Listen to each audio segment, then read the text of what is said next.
আমরা অনেকে মনে করি খেলাধুলা বোধহয় ইসলামে হারাম, সব খেলাধুলা, আনন্দ বিনোদন, হাসি রসিকতা, এগুলা বলতো ইসলামে নাই। ইসলামে শুধু নামাজ কালাম আছে, রোজা আছে, জাকাত আছে, হজ আছে, ওয়াজ শোনো, ওয়াজ করো, গুরু গম্ভীর জিনিসপত্র আছে। আমাদের দুনিয়াতে বেঁচে থাকার জন্য একটু হাসি, একটু বিনোদন, একটু খেলা, একটু আনন্দ, এগুলোর দরকার আছে না নাই? এগুলো ছাড়া মানুষ বাঁচতে পারে? মানুষ তো সামাজিক প্রাণী, সামাজিক অনেক বিষয় যেরকম তাদের দরকার হয়, বিনোদনমূলক অনেক কিছুরও দরকার।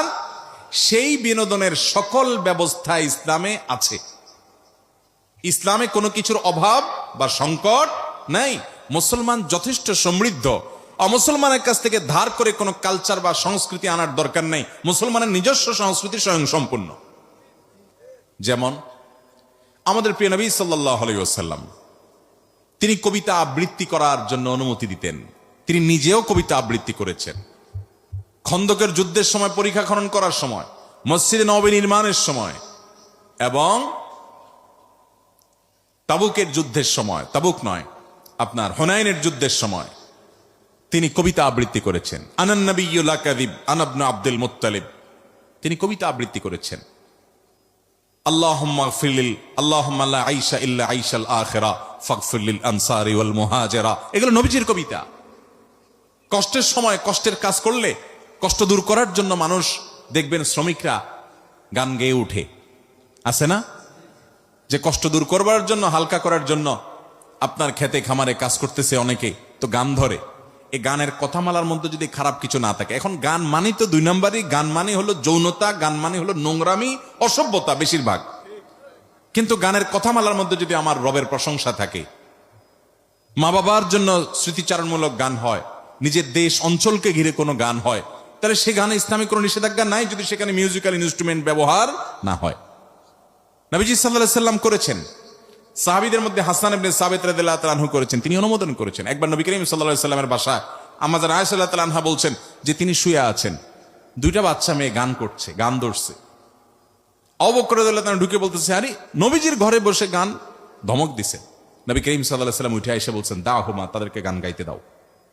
খালি গলায় গান গাচ্ছে, এখানে কোনো মিউজিক বাদ্যযন্ত্র নাই।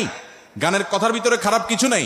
গজল মানে খোলা গলা, খালি গলার সঙ্গীত যেটাকে বলেন, যেখানে খারাপ কিছু নাই, সেটা তারা গাচ্ছে, কোনো অসুবিধা নেই। এখন গান তো মানেই হলো প্রেম প্রীতি। এখন গান মানেই কি? আরে প্রেম প্রীতি নামে অবৈধ যত সম্পর্ক আছে, এগুলোর যত গান আছে, এগুলাও দেখেন, এগুলো মানুষকে আরো অশান্তিতে নিয়ে যায়, এগুলো শান্তি দিতে পারে না। এই জন্য প্রেম প্রীতির যত গান আছে দেখবেন, জ্বলে গেল রে, পুড়ে গেল রে, শেষ হয়ে গেলাম রে, মরে গেলাম রে, ওই কপাল পড়া আসলে শেষ হয়ে যায়, ধ্বংস হয়ে যায়। ওর দুনিয়া বরবাদ, আখিরাত তো বরবাদ। কিন্তু আপনি যদি আল্লাহর প্রশংসায় গান গান, দেখবেন দিলটা ভালো লাগতেছে। আপনি যদি নবীর প্রশংসা, নবীর হামদ পড়েন, দেখবেন দিলটা ভালো লাগতেছে, আপনার মনটা ভালো লাগতেছে। এগুলো নিষেধ না, এই বিনোদন ইসলামে আছে। সেখানে মিউজিক থাকতে পারবে না, কথার মধ্যে গানের খারাপ কিছু থাকতে, ছেলেরা ছেলেদের মধ্যে গাইবে, মেয়েরা মেয়েদের মধ্যে গাইবে, বাচ্চারা যে কোনো জায়গায় গাইবে, বিয়ের অনুষ্ঠানে বিশেষ করে বাচ্চারা গাইবে, সেখানে মিউজিকের ব্যবহার থাকবে না। এখন তো আমরা মিউজিক দিয়ে ডেক সেট বাজাই, যেটা হারাম। ভাইরা আমার, খেলাধুলা হিসাবে ইসলামে নবী করিম সাল্লাল্লাহু আলাইহি ওয়াসাল্লাম একবার এক বাজারে গেলেন, যায় দেখলেন দুই দল তারা শুটিং প্রতিযোগিতা করতেছে, তীর মারার কম্পিটিশন করতেছে দুই দল। নবী করিম সাল্লাল্লাহু আলাইহি ওয়াসাল্লাম যে বললেন, আমি অমুক দলের পক্ষে আছি, দাও তোমরা খেলা চালাও। তখন যে দলের পক্ষে উনি আসেন, ওই দল তো খুশি, কিন্তু বাকি বিপরীত দল যারা, তারা খেলা বন্ধ করে দিস। নবী করিম সাল্লাল্লাহু আলাইহি ওয়াসাল্লাম বললেন, কি ব্যাপার, তোমরা খেলা বন্ধ করে দিলা কেন? বলে, ইয়া রাসূলুল্লাহ, আপনি ওই দলে আছেন, আপনি ওদের পক্ষে যখন আসেন তখন ওই দিকে কিভাবে তীর মারি আমরা? তখন নবী করিম সাল্লাল্লাহু আলাইহি ওয়াসাল্লাম বললেন, ঠিক আছে, আমি দোনো দলের সাথে আছি, তোমরা খেলো, তারপরও তোমরা খেলো এই তীর মারার প্রতিযোগিতা। রাসূল আকরাম সাল্লাল্লাহু আলাইহি ওয়াসাল্লাম এলাও করেছেন। মসজিদে নববীর আঙ্গিনায় ইথিওপিয়ান সাহাবীরা, নিগ্রো সাহাবীরা খেলাধুলা করছে। আম্মা জান আয়েশা বলেন, আমাকে একটু নিয়ে যান, আমি দেখবো। তাহলে ভাইরা আমার, যদি কোনো যুবক, যে কোনো বয়সের মানুষ ফুটবল খেলে, সেই ফুটবল খেলাতে যদি সতর ঢাকা থাকে, সেখানে যদি একদল আরেক দলের কোনো টাকা পয়সা লেনদেন না করে, নিজেদের মধ্যে আদান প্রদান না করে, জুয়া যদি না থাকে, এটা শুধু শারীরিক কসরতের জন্য হয়, যে আমার শারীরিক ব্যায়াম হবে, মানসিক ফুর্তি হবে, তো এই ধরনের খেলাধুলা খেলা জায়েজ আছে এবং এটা দেখাও কি আছে। কিন্তু টেলিভিশনে যে খেলা আপনি দেখেন, সেখানে শুধু খেলাও দেখেন না, আরো কিছু দেখেন।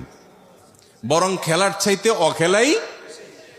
এরপরে সেখানে আপনি সতর উন্মুক্ত করা হয়, সেটা দেখতে হয় আপনাকে, হারামের দিকে দৃষ্টিপাত করতে হয় আপনাকে, সেটা আপনার সালাত থেকে আপনার মনোযোগ নষ্ট করে দেয়।